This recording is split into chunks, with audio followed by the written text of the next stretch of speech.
It's time to accelerate. Hi, I'm your host, Andy Paul. Join me as I host conversations with the leading experts in sales, marketing, sales automation, sales process, leadership, management, training, coaching, any resource that I believe to help you accelerate the growth of your sales, your business, and most importantly, you. Hello and welcome to Accelerate. Today it's Friday, and as usual, it's my Frontline Friday show with my friend and guest, Bridget Gleason. Good morning, Bridget. Good morning, Andy. So how are you doing today? I'm doing great. We always have to ask, how's the weather? How's the weather? And That's a question I know. we always ask. So for me, it remains pretty stable here in California. So a beautiful, beautiful, crisp fall day. And Andy, where are you today? I'm in my San Diego studio. Okay, so you probably have some Clear, crisp, beautiful day outside. A little cold for San Diego, but yeah, no one's going to be complaining. No, we've got a lot to be thankful for. A lot to be thankful.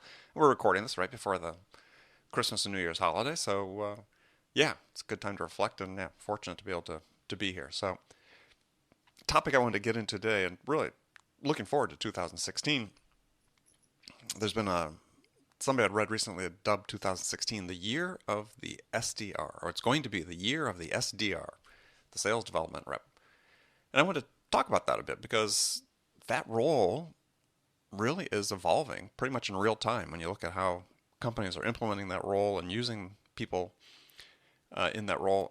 And it seems like perhaps now what we're seeing is a trend toward evolving towards maybe more responsibilities being embodied in the sales development rep role. So I want to talk about that. So what are you seeing? Because you manage a large team of sales development reps. What are you seeing in the way that you're utilizing that resource within your company? How's that evolving? Yeah, it's as you were talking, Andy, I'm just listening to that and thinking about my own situation, both here at SumoLogic and then previous companies. And it is evolving in real time. In fact, just before we started, I had put on my to-do list, we're hiring 3 new SDRs that are a little bit different than the other team that we have. So it's sort of an experiment. And I want to identify really clearly what they're going to be doing as different from the other roles. So this is actually also very timely for me as I'm trying to figure it out in real time. And I guess what, like you said, is I think, Andy, as it gets harder and harder to make that first initial contact and to cut through the noise, it's almost as if you have to even break apart. First, it was just the introduction of the sales development rep or the business development rep. And now it seems that we almost need to even break that apart. And I think that's what's interesting is further specialization within the SDR role is sort of what I'm starting to see more of. Okay. Well, you had talked about 3 people you're going to experiment with. How are their roles going to be different? So right now, the SDR team that we have supports our field sales team. So getting into some of these bigger accounts, and they are tasked sort of like what I consider a traditional SDR role, which is just setting appointments at some of these bigger companies. So that's what's going on and working quite well here. Mm-hmm. The new 3 that I'm experimenting with is we're bringing them in and we're going to have 1 SDR per sort of a larger team of account executives that are handling more transactional deals.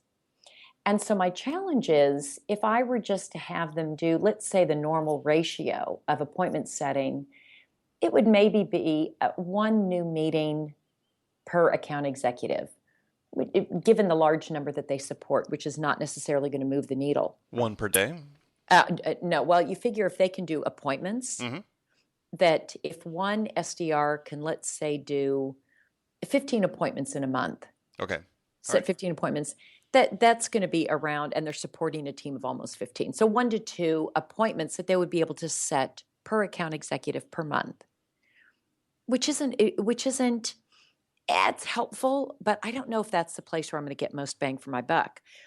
So the other thing that we're doing, and this is all in support of an outbound effort. Mm-hmm. So right now I'm talking purely outbound, is given what we sell, it's you can't download or you can't create a list and say, okay, we go after the e-commerce vertical or the gaming vertical. It's way too broad. And to do the research, so we'll download these large lists and we'll find contacts with a couple of contacts in these lists. And for this, Andy, talking about specialization, we've got essentially a BDR team in the Philippines that all they do is research, account, enrichment, and cleaning, Mm-hmm. Mm-hmm. because contacts they go stale very quickly. What we're experimenting with the 3 BDRs is to take that level of research one step further and go through, and this really requires somebody who knows a bit more about the business and our sale, that they're going to go through these lists and then identify the best contacts to go after within that list. So they're going to do another level of scrubbing that's more difficult to outsource. Mm-hmm. And I apologize if I'm getting into too much detail. No, but they're going to do that. You're going to have these BDRs that you're hiring, or at least one of them, do this final scrub, if you will. Do the final scrub. Then the account executives will let's say pull out the lowest hanging fruit that they may choose to go after and say, you know what, I'm going to go, because there are tools that we can use. Outreach is a great example. Yesware is another one that makes some of this, the cadences easier. And the account executives will go after them. And then the SDRs that we're experimenting with, they'll scrub the list. And then they'll go after, let's call them the tier 2 accounts. And they'll see what traction can we get with ones that we don't consider the highest value, but maybe one level down. Got it.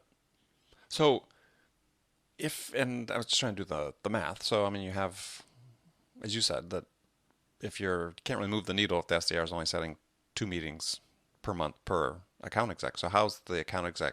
Are they themselves doing their own prospecting at that point to fill the rest of their time? Yeah, so right now we have one of the problems that I'm trying to solve is that our account executives spend, and they spend too much of their time prospecting, which is very inefficient. It's not what we want them to do. Mm-hmm.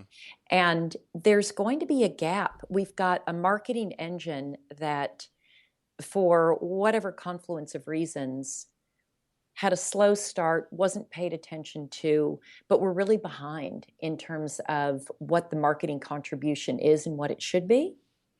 And so I'm having to find these different strategies to help the sales team be more efficient at prospecting while the marketing team ramps up their efforts. And it was interesting. Last week, Andy, I was at an event and I talked to someone who I'd worked with previously. He had started a group up in San Francisco called Sales Fight Club. And it was a fun sort of invitation-only event for sales leaders. And anyway, he was telling me that he's gone on to another company. He went up to Bend, Oregon. And his title now is Pipeline Strategist. And his role, he reports to the VP of Sales. Mm-hmm. His role is to fill the gap between that marketing contribution. And in a SaaS company, rule of thumb is it's about 44%. So 44% of your leads come from marketing? Correct. Mm-hmm. And so his goal, and what he's measured on, what he's comped on, is to identify the gap and then try to identify different strategies to fill the gap between what marketing brings in and what sales needs to go after and what sales needs to generate. And I think the issue that sales leaders are trying to solve is we know there's going to be some gap in most SaaS companies. What's the most efficient way to close that gap recognizing that the more time you have your closing reps spending on it, actually the less yield you're going to get from those reps. It's not the Right. most efficient. So Right. strategies, this ties into, our topic, which is utilization of how do SDRs play into this? And I would argue that they're a very important part of that strategy. Yeah, and it's interesting you talk about that pipeline strategist because I wrote about this first a year ago, and it's been a popular topic that people follow, and I continue to write about. It's what I call the lead deficit. Basically, that pipeline strategist is confronted with what I call a lead deficit. Right, you're going to get a certain Mm-hmm. amount of your leads coming from inbound, and maybe some other activities that you can identify. But you can calculate that and get to a point where you understand, based on your goals, exactly the number of leads that you need to proactively develop in order to meet your plan. And you really can't assume that you're going to hit your plan unless you know what that number is. It's a data game. Yeah. Sales is a data game, and you've got to get ahead of it. It's, when I look at Salesforce, the dashboards are important to me to look behind what happened, but primarily so that I can look ahead. And I've got to get ahead of it. I think every sales leader needs a pipeline strategist, even if they are the pipeline strategist, to think about and to use data to help determine, all right, here are my revenue goals. Here's what I can expect from marketing and the yield and the conversion rates and how that's going to play out. What is that deficit? And then what are the things that I'm doing very specifically and granularly to fill that deficit? And if you can't identify that, it's the Hail Mary. And it's not predictable, and it's not going to make any a president or board member satisfied if you can't really speak to that and be able to create an engine that is leaning towards predictability. Yeah. Yeah. No, it's those are very uncomfortable meetings standing up in front of the board and the CEO if you don't have that visibility. And they're uncomfortable, Andy, and they're common. And what I've heard from, I've got some consultants here that work with me at SumoLogic, Claris Designs, and what they were telling me is that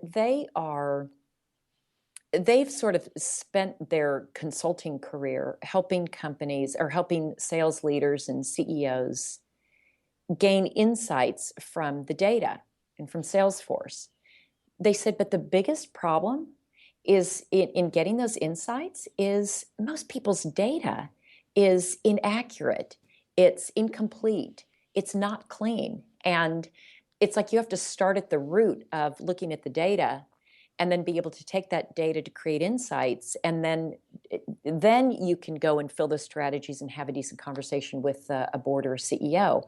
But most companies don't even have the data that they can then go do and begin that analysis. Yeah, and have you used a tool like Insight Squared?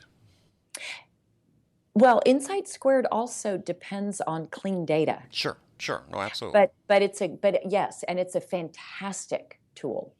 It's a fantastic tool. And again, it depends on clean and accurate and complete data. Yeah. No, I have a client I'm working with now that's just starting using it, but yeah, it is for if the data is clean, as you said, and they're pretty good, but they're not quite there yet, but they're getting better. Yeah, you start being able to use the data to spot trends that are um, pretty profound, actually, that you would never really have. You might be able to guess at before, after with some experience, intuitively might think, okay, this is what's happening. But you can really then point to something and say, okay, yeah, the data is telling us this is what's happening, and you could debate whether this is the cause, A is the cause, or B is the cause, but you narrow down pretty quickly.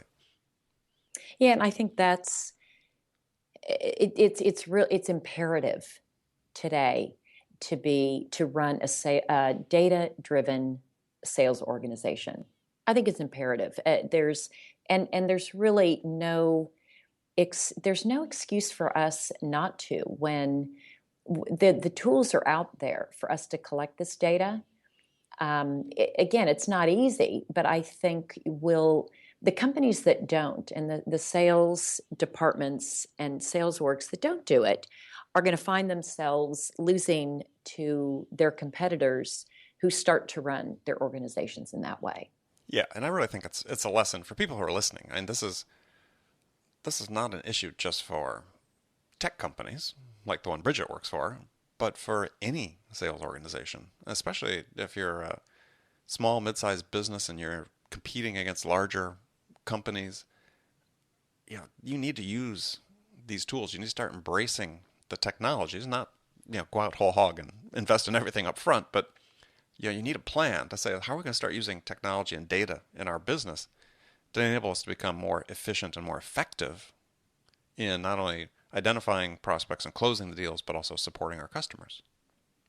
And Andy, what I'm seeing and hearing, and when I connect with my counterparts, the companies that get it are the startup companies. They've grown up with it. They are sort of adept. You see it on both coasts. I'm in Silicon Valley, so it's pretty common here. I think the East Coast also. The stragglers and the ones that have not embraced it are the more established companies, and I think it's going to be a slow erosion of their awareness of their productivity and effectiveness. And these startups are going to start more and more and more nipping at their heels, as they are already. And I think it's going to be interesting, Andy, and we're already seeing it, where these larger companies are trying to adopt some of these tools and put them to use. And SumoLogic is not that large, but even you go into an organization that has, let's say, an entrenched culture or way of doing things, and it is harder to move to a new technology than if you've just sort of grown up that way. Yeah, and some of the complications are, and I saw this with a client last year that had about 80 people in their sales force, and they had hired me to do a workshop, and as part of my workshop, I always talk about sales technologies. And simple, and this is a company that's, they're really doing a pretty bang up job. I mean, they're pretty sophisticated sales organization in some respects, but email tracking, never heard of it. Right? It's like, guys. And Andy, today, But that's table stakes. Right, but I think you need to understand. We need to understand, and people need to understand that the penetration of these technologies is just a very thin strata of companies that have really embraced them, and they're there. They're there for everybody. And part of the problem, like with this company, this client that I was dealing with there, they really thought that was a province of IT, right? So it was all tied up in IT about getting email tracking. I said, no, this is really a sales issue. Yeah, I understand. Let's see how it works with your mail client, which was Gmail. But it's like, well, that's impressive. yeah, but it's like, people really haven't heard. And so I think we're really just at the beginning, the tip of this revolution. And that's why I'm sending the message out to people listening, is that make it part of your plan for 2016 to say, well, okay, even if you hire a consultant to help you to understand what the technologies and tools are out there, and then prioritize which are the ones that could make the biggest difference for you, and start with one, right? Just choose one. And email tracking is a great place to start because it's an easy form of sales intelligence for your sales reps to say, I sent an email. Did somebody open it? Did they open the attachment? Did they click on the link in the email? Did they come back and do it again? It just gives you that knowledge alone. If you're not having anything else as a sales rep, that's priceless. Yeah, it's God, it's so important. It's so important. I heard once, it was more than a year ago, the founder of ClearSlide talking about, before that technology was available, they would send a FedEx package to a customer. And when they would get the notification that the package had been received, they thought, okay, good. And they would know to call that afternoon. Yeah. Well, that was sort of their early notification system. And we've just gotten so much more sophisticated. right. And the tools, though, aren't difficult to use. And again, if just start at the beginning, start with something simple that you can see such immediate payback from, and then move from there. So we're going to take a short break, and we'll be right back to finish up with my guest today on Frontline Friday, Bridget Gleason. Hi, this is Andy. Connect and Sell is used by sales reps at nearly 1,000 companies, including hundreds of technology startups and several Fortune 500 companies, to overcome the challenges of getting prospects on the phone.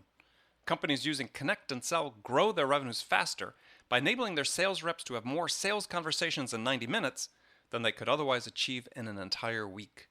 Connect and Sell can be deployed directly to your sales reps, or you can take advantage of their outbound on-demand service, which delivers qualified prospect meetings scheduled directly on your sales reps' calendars. Visit connectandsell.com to learn more about how Connect and Sell can start filling your pipeline today. Okay, welcome back. We are Frontline Friday with Bridget Gleason. We've been talking about the year of the SDR in 2016. So one of the questions that I wanted to ask, and we talked about increased specialization, but one of the things that I had seen recently was that companies now are saying they're using the sales specialization model with the sales development reps and account execs, so that they're asking their SDRs to become more knowledgeable, to become more involved in actually qualifying the prospect, and not just qualifying sort of at the triage level for, they qualified enough for a meeting, but are they really a qualified prospect? So what are you seeing in regard to that? Because the more you get the SDRs doing that, I think, which is, you can see where that's great on one hand, because then you're getting more sales ready leads being generated to your account execs. But then at some degree you start sort of blurring that line between SDR and account execs when you do that. Well, I think that line is getting blurred. And in some ways, I think it's okay. Has been discussion here, and I will admit that I'm one of the ones leading the discussion, about only hiring SDRs as the entry point to be an account executive. Mm-hmm, mm-hmm. Because that training that they get and the increased responsibility that they have is that, so they're productive as they're learning. And then I've got a much more readily productive and knowledgeable account executive as opposed to hiring someone in just off the street that doesn't have the familiarity. And just if you think about, I'll call it a traditional BDR role where the responsibilities are more narrow around, I just want to get in that appointment. That doesn't make them ready or qualified to go take an account executive role. So actually, the more that I can open up their responsibility from a sort of farm school type of or farm team type of organization and structure, it actually helps me in terms of filling the account executive roles that I need to fill. So I like that they're having increased responsibility. And I guess the other thing I'm seeing, Andy, is I see a higher caliber of individual that is applying for this entry-level job because it's more interesting. Mm-hmm. Well, is it really, I know it's entry-level at your company, but so I guess what I've seen in some companies is that they have their inbound SDRs. They handle follow-up with leads that are coming in, inbound leads. And then you have your outbound SDRs who are doing the proactive prospecting.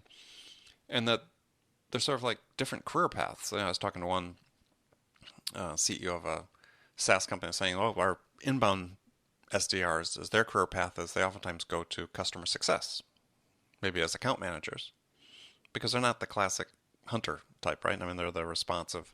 They're the more the cultivator and the farmers. And then you've got your SDRs. You said go to the AE side. I think that really depends. I think that really depends on the company and the type of sales that they have and the type of inbound leads that they're getting. I think in some situations, they're inbound and they're really suited for a customer success role. I think I've seen in other organizations where you are getting inbound leads, but the threshold may be a bit lower in terms of what is considered an inbound, because, Right. companies have control over that. And there is more selling required in the inbound role. And in some ways, that makes, depending on the amount of selling that's required in the inbound role, that can actually make that path lean more towards an account executive role, because they actually are having to sell quite a bit to close them. And the BDR role, I don't know that I've ever seen that would be a natural for a customer success. But Well, I've like also an seen, account manager and a or customer. account manager rather, Yeah. yeah. But I've also had the experience of BDRs that have done the job and have decided, I learned I learned enough here that I'm not even sure I want to go into sales. So some, yes, it makes them more interesting. They're outbound. They're having to prospect. That's always going to be part of the sales job, I think. Mm-hmm. Okay, so here's last question for you. Tough question. Uh-oh. What are your sales resolutions for 2016? You personally. Okay. Well, I went through this exercise with an executive coach yesterday about prioritization.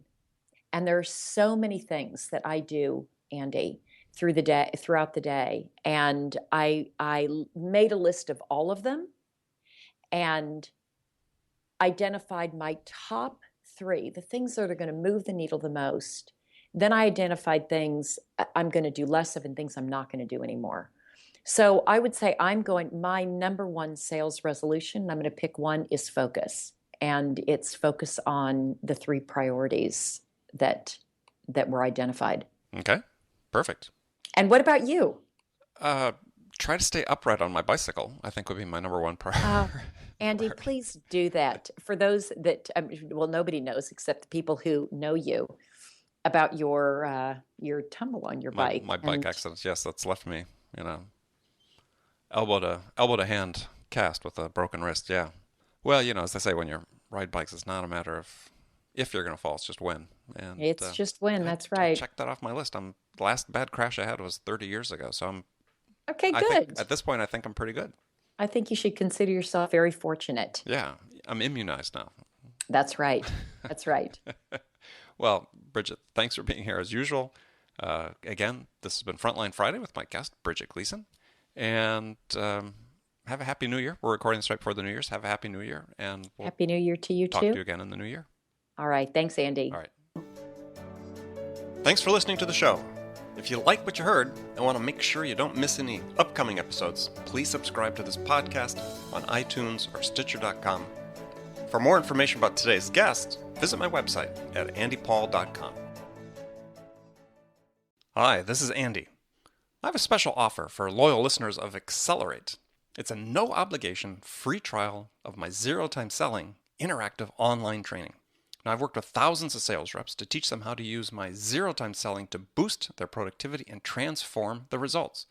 And so if you want to learn the same proven strategies to help you open more doors, have more effective sales conversations with prospects, and close more orders, then my zero-time selling interactive training system is a fit for you. It's incredibly simple to start. Just take out your smartphone and text the word TRUST, that's TRUST, to 96,000. Now, do you have your phone ready? Send a text to 96000. That's a 9 and a 6 followed by 3 zeros. Now enter the single word message TRUST and hit send, and you hear right back from me with instructions on how to sign up for your free trial on my zero-time selling interactive training. I look forward to seeing you there.